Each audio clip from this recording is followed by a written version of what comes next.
دوستان من، از پای تلویزیون های خود تکان خورید و تا آخر این کلیپ با ما باشید. توجه شما رو به این کلیپ جلب میکنم.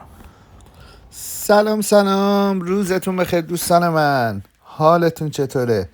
بریم یه سر و دستی به داخل ماشین بکشیم، داخلش رو تمیز کنیم. بعد از مسافرت ترکیه با کلی انرژی اومدم و ماشین کثیف بود و وسیله‌اشو تخلیه کردم و حالا میخوایم داخل رو تمیز کنیم و وسیله‌امون رو بذاریم و بریم یه سفر با هم داشته باشیم.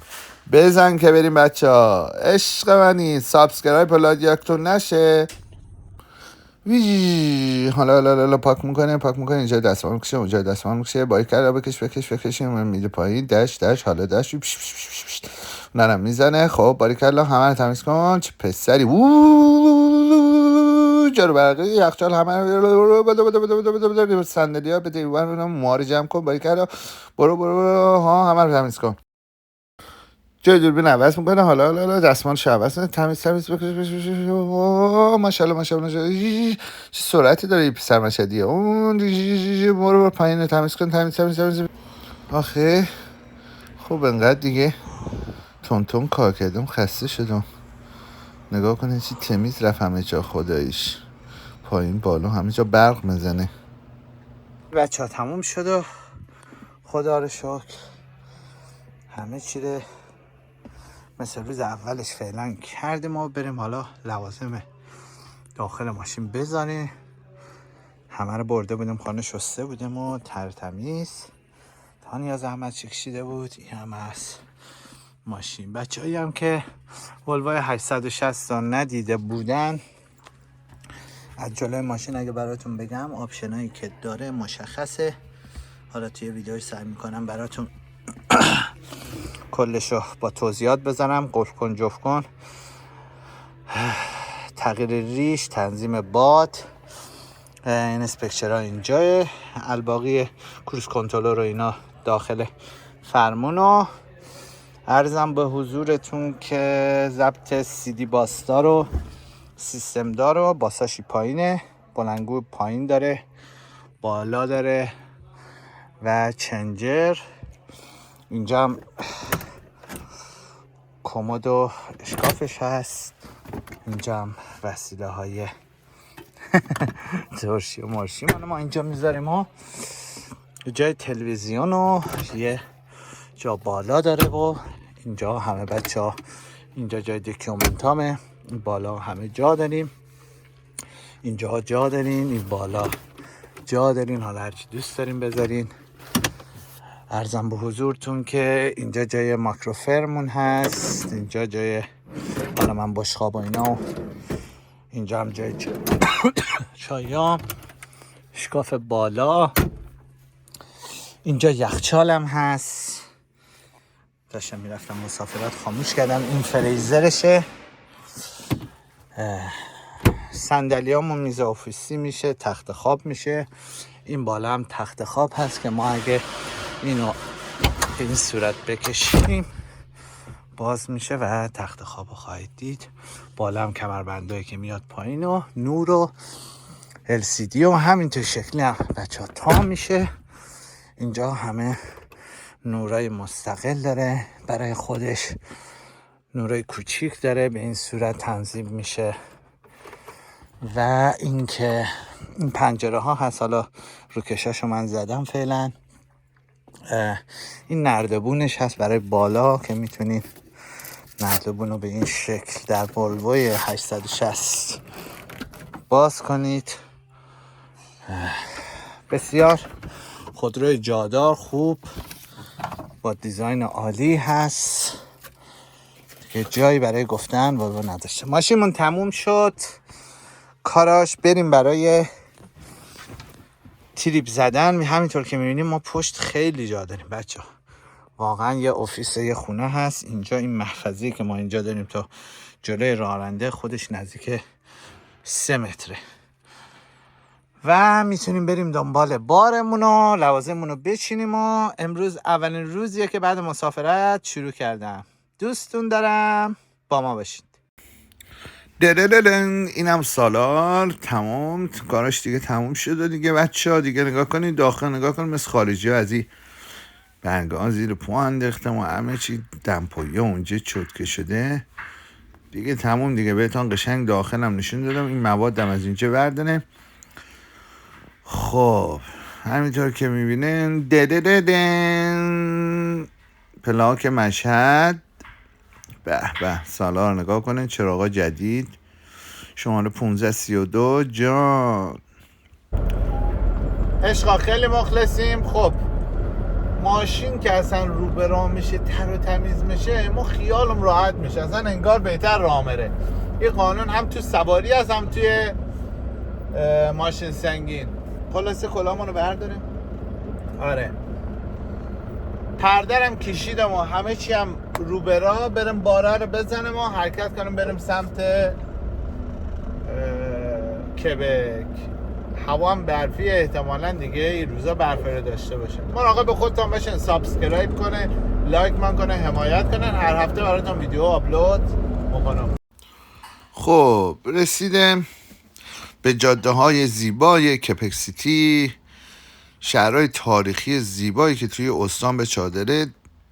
میدونن که فرهنگ فرانسوی و معماری خیلی قشنگ و بی‌نظیری و دیگه خیلی هم معروفه. این استان کبک بچه‌ها یکی از قدیمی ترین همین شهرهای آمریکای شمالیه. بعد اون رودخانه قشنگه هم که میبینین توی شرق کانادا اسمش همون سنت لارسه که همین فاصلش هم تا مونترال همین شهر کبک 250 کیلومتره. خلاصه زبون مردم اینجا هم بچه‌ها بهتون بگم فرانسویه و انگلیسی هم بلدم ولی چی جوابت زیاد نمیدن. فکر نکنین یه وقت اینا چیزنا نجات پرستن. اصلا یکی از چیزای تاریخی هم که میتونم از این شهر بهتون بگم میراث فرهنگی جهانی یونسکوشه و شکل خیابوناش که مثل اروپا میمانه تقریبا. خواستم بیان اینجا هم بچه یادتان باشه قلعه فرنچ و دیواره شهر قدیمیش، آبشار مونتومورناسیش، پارلمان کبک و موزه تمدن هم برن که یکی از بهترین جاهاشه تقریبا. خواست دارم بیان اینجا درس بخونن. یادتان بشه دانشگاه معروف لاغالش خیلی دیگه با قول معروف بهش میگن خانه دانشگاه. بره زندگی هم اینجا اگه بتونی با زبونش کنار بیای خدا وکیل خیلی بهتره. هم ساکت‌تره هم نقل منظمی داره. کیفیت زندگیش خیلی بهتره دیگه. جشنواره‌های زمستونی کبک که میگن معروفه و تابستونیش خیلی بیشتره. ارزونی و اجاره خانه هم بهتره ولی خب مردم هم حقوقش هم کمتره. 1 میلیون هم بچه ها جمعیت بزن که به آقا. صبح ساعت 6 زمستون 18 نوامبر آمدم بار رو خالی کنم. آب و هوا رو نگاه. بهاری. سلطان رو نگاه چه خوشحاله. کفش زمستونیشو پاش کرده ولی زمستونی هنوز نمیبینه. در کار نیست. جان سلام کن به فالوورا.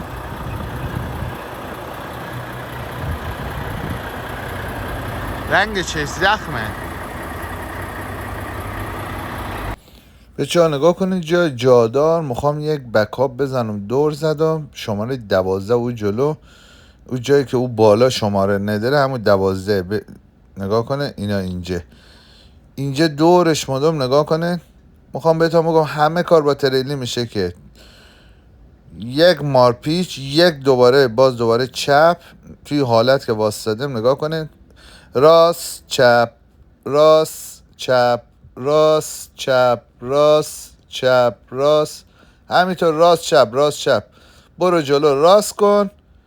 نگاه کن رفتم تو جا. یعنی بچه با تریلی هر کار بخوام بکنه وقتی آمارش بیاد دستتان تمومه دیگه.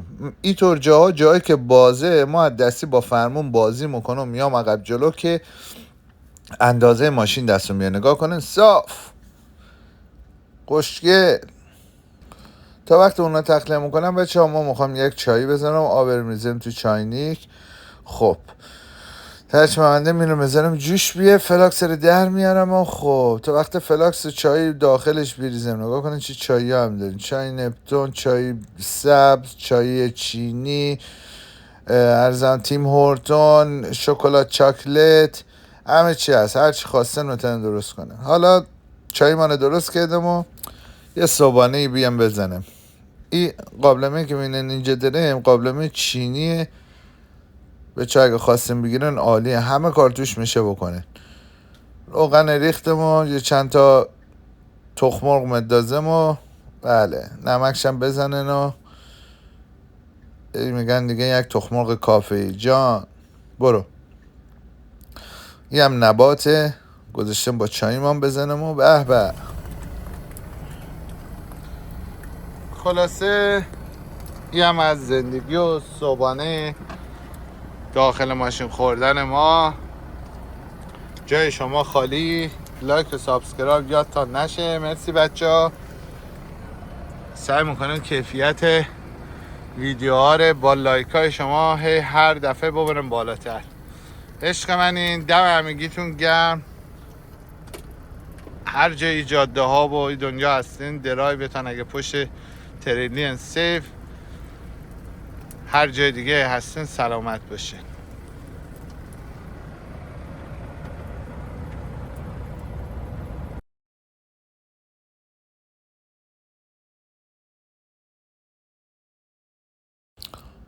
مخواستم بچه ویدیو رو تموم کنم گفتم ولش کن یه ناهارم در خدمتتان باشم نگاه کنه آب و هوا که بهتون گفتم تو 18 نوامبر دریاچه یخ نزده هنوز خدا وکیلی. برم ناهار. بچه یک واریانتایی که ولوو 860 داره دسترسیش به این صندوقای زیر از بیرونه. نگاه کنه اینو میدی بالا از توی صندوق یک دانه آب برداشتم دیگه نمیخواه برم پایین برم صندوق ما باز کنم. یکی از مزایای خوبشه خیلی راحت. الان آب برداشتم که چیکار کنم که برنجمو بزنم. خب پلوپز میمیارم بالا این هم سیمشه.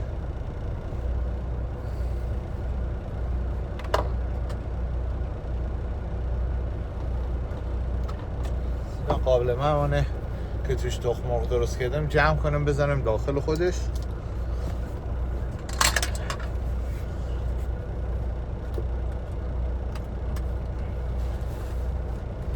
برنجی که ما میگیرم بره تو ماشین معمولا نیه. حالا شما دارن برعکس میبینه نوشته دمسیای درباری توی سوپرمارکت ایرانی دارن. خب معمولا از این برنج بچه 1.5 پیمانه میریزم. یک پیمانه این هم نیمش تقریبا 2 بار میشه. الان یکم اشتهام کم شده کمتر غذا میخورم جمعش میکنم میذارمش اینجا. خب این برنج خیلی یکم مزایای این برنج که بهتون میگم بره تو ماشین خیلی تمیز و خوبه. یعنی ما یه بار راستش بخین یه آب میریزم خب یه آب شسته بشه در همین حد خالیش میکنم الان پنجره آبشه. این آرد برنج از روش بره. وقتی که رفت اینجا توی پلوپزم خط داره. حالا شما معمولا خطم نداشت پلوپزی چیزی بچه تا هر جایی که برنجتانه درست میکنن انگشتانه بذارن روی برنج آب تا بند انگشتتان بیه بسته توی دمی درست کرده. یک پلقی هم بالاتر شد چی بهتر بستگی به برنج هم داره. این برنج لمشیه. حالا او ادامهش هم براتون بذارم. نمک تانه میریزه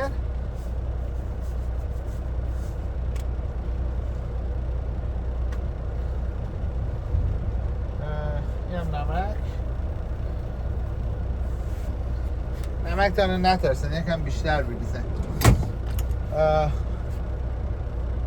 هیچی نمیشه. یکم هم روغن میریزم، حالا به دلخواه، یکی کمتر یکی بیشتر. ما روغن حیوانی اگه مو بود الان 2 تا قاشق زدم، ولی روغن حیوانی من نیاوردم، یادم شده. خب اینو زدم درش هم نگاه کنه چی شیک و بال بسته شوی دیگه نمیریزه. اینا به درد ماشین مخوره.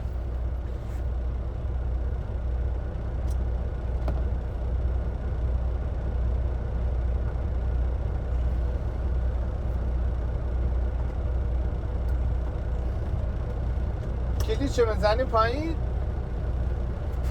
رفت تموم. یک کلید داره، کلیچه بزنی 20 دقیقه نیم ساعت دیگه داره بارمانو میزنه. اینا ماشین چکون مخوره.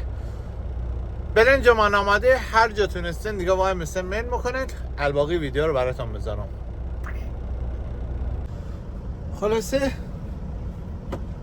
توی تایمی که داره بچه‌ها خب دیگه کارهای دیگه تنو بکنه، ماشین شلوغ نشه. یعنی ما اخلاقو میه اینا رو نگاه کنون رفتون قشنگ شستم مثل اولش گذاشتم، بس فردا پس فردا یا هر موقع که خواستین چیز درست کنه دیگه همه چی جمعی. چون ماشین کوچیکه بهش نرسه، وسیله هامون هی تمیز نکنه چی میشه؟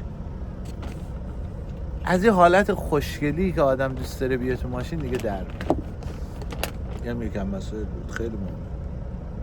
زمانی هم به چا که داره الان بارگیری میکنه، ما دیگه یه 5 دقیقه اولش گذاشتم رو پیکاپ تریلر و فلان و اینا، دیگه آمدم بیرون رفتم رو اسلیپر. الان گذاشتم رو اسلیپر که زمان درایو کردن رو نگذاره، چون امروز 3 تا هم پیکاپ دارم.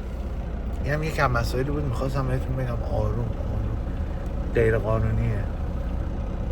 در از این منتظرتان نذارم و بریم سر اصل قضیه. پلوم پخته شد. 2 تا ایرو یکم بودم بالاتر خودم خم نشم. 2 تا واریانت یا 2 تا گزینه داریم بچه‌ها برای انتخاب خورشت. ما از قبل قرمه سبزی و قیمه آماده کرده بودم، توی فریزرم بوده. اینا رو تو خانه درست میکنم بچه‌ها. میارم کجا؟ میارم سر کار که اینطوری برنجم گذاشتم راحت اینجا دیگه چی؟ غذام آماده کنم و سریع بزنم تو رک. حالا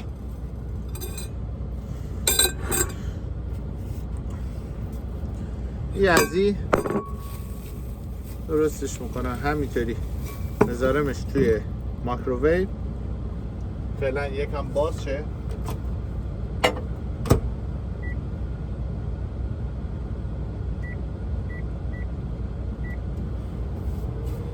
بریم حالا برنج منو بهتون نشون بدم.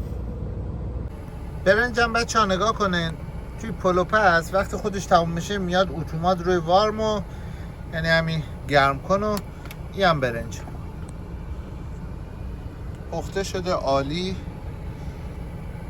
بوشم ما رو دیوانه کرد. قیمه منم گذاشتم بذارمش بالا. تموم شده رفت.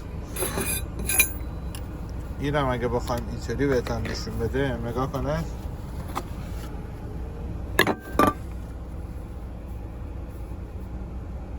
تمام.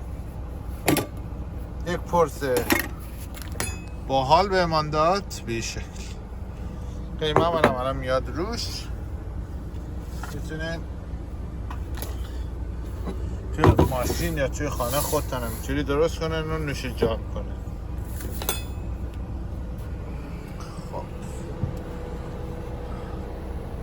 خب دوستای عزیز جای همگیتون خالی. اینم از ناهارمونو سعی کردیم توی ویدیو دیگه کلی چیزو براتون اشتراک بذاریم. امیدوارم که از این ویدیو ما خوشتون آمده باشه. لطفاً سابسکرایب و لایک یادتون نشه. دم همگی گرم، ما رو حمایت کنید. مرسی.